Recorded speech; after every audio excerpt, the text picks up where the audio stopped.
बहुत समय पहले की बात है। एक गांव के पास एक खूबसूरत बाग था। उस खूबसूरत बाग के अंदर एक कुआं था।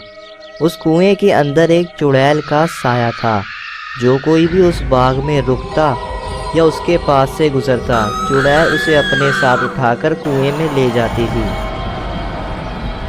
फिर एक दिन रामू अपने दोस्त दीपक से मिलने के लिए दूसरे गांव में जाता है।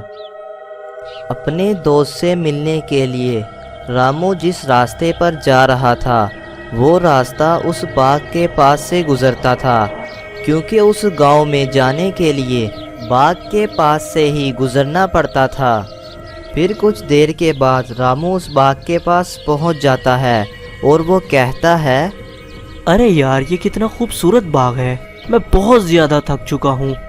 कुछ देर के लिए यहाँ पर आराम कर लेता हूँ। वैसे भी बहुत लंबा सफ़र करके आया हूँ और आगे भी करना है, तो क्यों ना यहाँ कुछ देर आराम कर लिया जाए। जैसे ही रामू बाग के अंदर जाता है तो चुड़ैल को पता चल जाता है और कुएं के अंदर से आवाज़ आने लगती है। रामू, ओ रामू, किधर जा रहे हो? इधर आओ ना, मैं कितने सालों से तुम्हारा इंतज़ार कर रही हूँ। अरे, ये मुझे कौन बुला रहा है और इसे मेरा नाम कैसे पता है? मुझे लगता है ये कोई चुड़ैल है, क्योंकि मुझे इस गांव में कोई भी नहीं जानता। रामू बहुत ज़्यादा होशियार और अक्लमंद होता है। वो चुड़ैल के जाल में नहीं फंसता और चुड़ैल को भी समझ आ जाती है। वो रामू का शिकार करने के लिए कुएं से बाहर आ जाती है। रामू चुड़ैल को देखकर वहां से भागता है और चुड़ैल भी उसका शिकार करने के लिए उसके पीछे पीछे जाती है। अरे भागो रे भागो, अपनी जान बचा के भागो। ये चुड़ैल तो मेरे पीछे ही पड़ गई। लगता है आज मेरा टाइम आ गया है। रामू, आज तो तू बच गया, लेकिन मैं आइंदा तुझे नहीं छोड़ूंगी। मैं तुझे अपने साथ उठा के कुएं में ले जाऊंगी और कच्चा ही खा जाऊंगी। फिर वो चुड़ैल अपने कुएं के अंदर वापस चली जाती है। उधर रामू बड़ी मुश्किल से अपनी जान बचाकर अपने दोस्त दीपक के घर पहुंच जाता है। दीपक रामू को अचानक देखकर थोड़ा परेशान हो जाता है और वो रामू से कहता है, अरे रामू भाई, आप यहाँ पर अचानक? अगर बता दिया होता तो थोड़ा अच्छा हो जाता।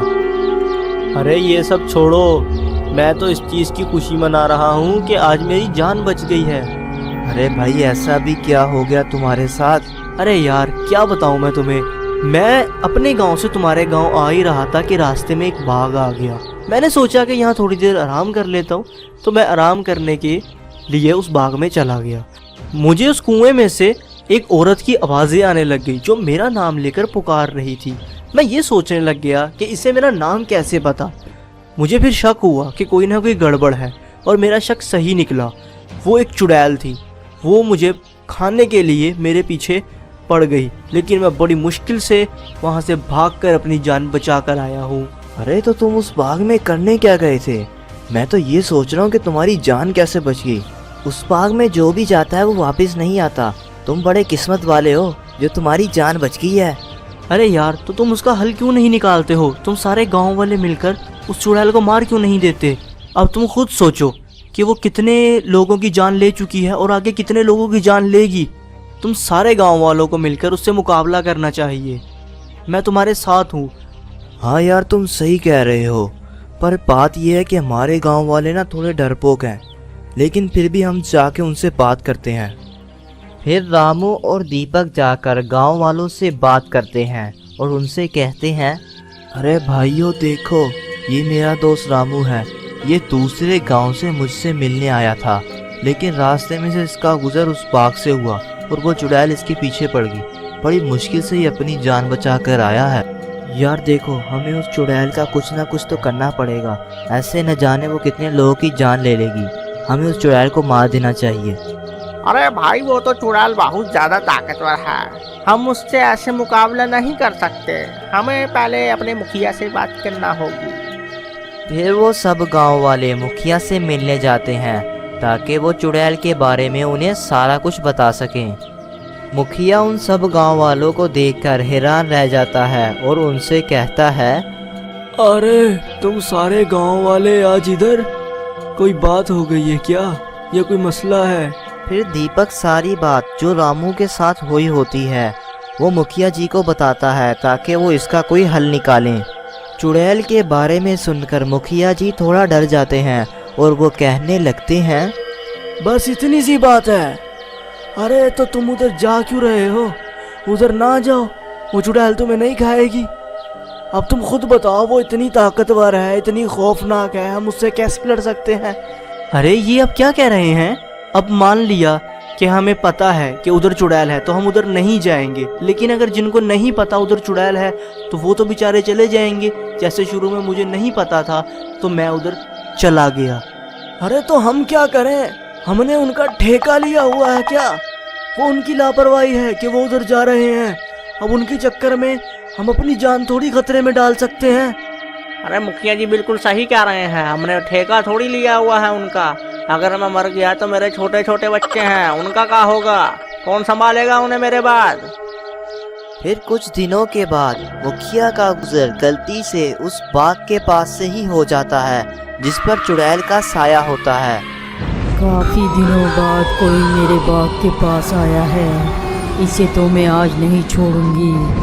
पहले तो कोई निकल गया था, लेकिन अब ये मेरे हाथ से नहीं जाएगा। मैं इसे खा जाऊंगी, मैं इसे अपने कुएं में ले जाऊंगी। फिर वो चुड़ैल मुखिया को अपने साथ उठाकर कुएं के अंदर ले जाती है। फिर अगली सुबह मुखिया की बीवी परेशान होकर दीपक के पास जाती है। अरे खैर तो है भाभी जी, आप इधर कैसे? कोई काम होता तो हमें बुला लिया होता, हम आ जाते। आपको इधर आने की क्या ज़रूरत थी? अरे दीपक बेटा, देखो मुखिया जी कल दूसरे गांव गए थे बाग वाले रास्ते से, अभी तक वापस नहीं आए। ज़रा देखना तो कहाँ रह गए हैं। मुझे तो कह रहे थे कि मैं कल शाम को ही वापस आ जाऊंगा। अरे मुखिया जी उस बाग वाले रास्ते से गए हैं। अरे कहीं वो चुड़ैल उन्हें उठा के ना ले गई हो। कोई नहीं भाभी जी, आप परेशान मत हो। मैं सारे गांव वालों से कहता हूँ कि वो मेरे साथ मुखिया जी को ढूंढने में मदद करें। अरे भाइयों, मुखिया जी कल से गायब हैं और वो उस बाग वाले रास्ते से गए हैं। उनकी पत्नी ने मुझे बताया। हमें मुखिया जी की मदद के लिए उन्हें ढूंढने जाना चाहिए। अरे तो क्या हुआ? हम उनको जाके क्या देते हैं कि मुखिया जी को चुड़ैल खा गई, खत्म बात। अगर हम उन्हें ढूंढने बाग में जाएंगे तो चुड़ैल हमको भी खा जाएगी ना। मेरे तो भाई दो छोटे छोटे बच्चे हैं। हाँ, तो मैं अपनी जान तो भाई खतरे में नहीं डाल सकता। हाँ अरे भाई, तुम भी मुखिया जी वाली गलती कर रहे हो। वो भी यही कह रहे थे कि हम अपनी जान क्यों खतरे में डालें दूसरों के लिए। आज देखो उन्हीं की जान खतरे में डली हुई है। तो मेरी मानो, हमारे साथ चलो, हम मिल के उस चुड़ैल का सामना करते हैं। नहीं तो ऐसे एक एक करके हम सब मारे जाएंगे, आप भी मारे जाओगे। उड़ी बाबा, ये तो हम सोचे ही नहीं कि हमारे दो बच्चों और शुक्ला का क्या होगा। नहीं नहीं, हम तुम्हारे साथ चलेंगे, तुम परेशान मत हो। हम चुड़ैल को ऐसा सबक सिखाएंगे, ऐसा सबक सिखाएंगे कि वो भी याद करेगी कि नत्थू राम आया था। फिर दीपक हाथ में मशाल लिए उन सब गांव वालों के साथ बाग की तरफ जाता है ताकि वो चुड़ैल को सबक सिखा सके। और कुछ देर के बाद वो बाग के पास पहुंच जाते हैं और बाग के अंदर जाते हैं। और फिर दीपक कहता है, अरे मुखिया जी, आप किधर हो? आपको मेरी आवाज़ आ रही है? अगर आवाज़ आ रही है तो जवाब दो। आप कहाँ पर हो? अरे मुखिया का पूछता है, उसे तो मैं कल ही खा गई थी। मैं समझी तू अकेला आया है, मगर तू तो इतने ज़्यादा लोगों को साथ लाया है।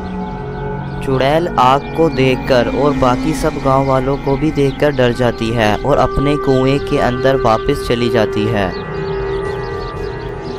अरे रामू भैया, चुड़ैल तो अपने कुएं के अंदर वापस चली गई है। अब हम उसे कैसे मारेंगे? अरे दीपक भाई, आप ऐसा करो, ये मशाल जो है इसको कुएं के अंदर फेंक दो, जिससे चुड़ैल जल के मर जाएगी। फिर दीपक ऐसा ही करता है, वो मशाल को कुएं के अंदर फेंक देता है। मशाल सीधी चुड़ैल के ऊपर ही गिरती है और चुड़ैल जलना शुरू हो जाती है। अरे मर गई रे, मेरा सारा जिस्म बड़ी तेजी से जल रहा है। गांव वालों, मैं तुम्हें नहीं छोड़ूंगी, मैं वापस आऊंगी। फिर वो चुड़ैल हमेशा के लिए ख़त्म हो जाती है।